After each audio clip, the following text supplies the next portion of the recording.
নমস্কার বন্ধুরা, আমার চ্যানেলে আপনাদের আরও একবার স্বাগত জানাই।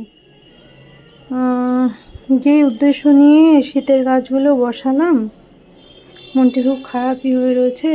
দেখুন না, এরকম মেঘলা ভেবেছিলাম একটু রোদ থাকতে থাকতে গাছগুলো বেড়ে উঠবে, পিঞ্চিং করে করে ঝাঁকালো করে নেব। আর রোদ কবে উঠবে জানি না। একে তো পশ্চিমের বারান্দা, সেটাই সবচেয়ে বেশি চিন্তা।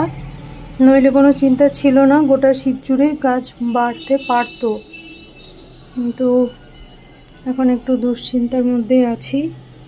কবে রোদ উঠবে, কবে গাছগুলো বড় হবে, ঝাঁকালো করতে পারবো, কিছুই বুঝতে পারছি না।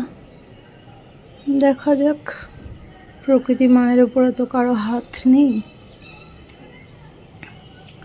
মধ্যে আবার এই পাতাগুলো শুকিয়ে গেছে, আগের পাতাগুলো ছিঁড়ে দিই, নাহলে গাছে এনার্জি নষ্ট হবে। তো বন্ধুরা, এই আর কি, মনটি খারাপ হয়ে রয়েছে। বোগেনভেলিয়াতেও রোদ পাচ্ছে না, এতদিন ফুল চলে আসার কথা।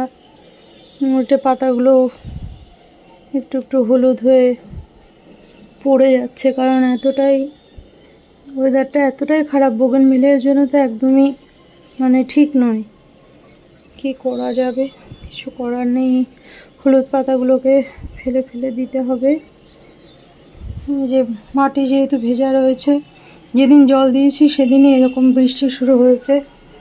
একে জল দিইনি, ওই শুকনো ডিএপি দিয়ে রেখেছিলাম জন্য, তবু এই গাছটি একটু নিশ্চিন্তে থাকা যাচ্ছে। কিন্তু এতদিন ফুল চলে আসতে উল্টে পাতাগুলোই হলুদ হচ্ছে, অতিরিক্ত জল দেওয়ার জন্য, কারণ মাটিগুলো শুকাতে পারলো না।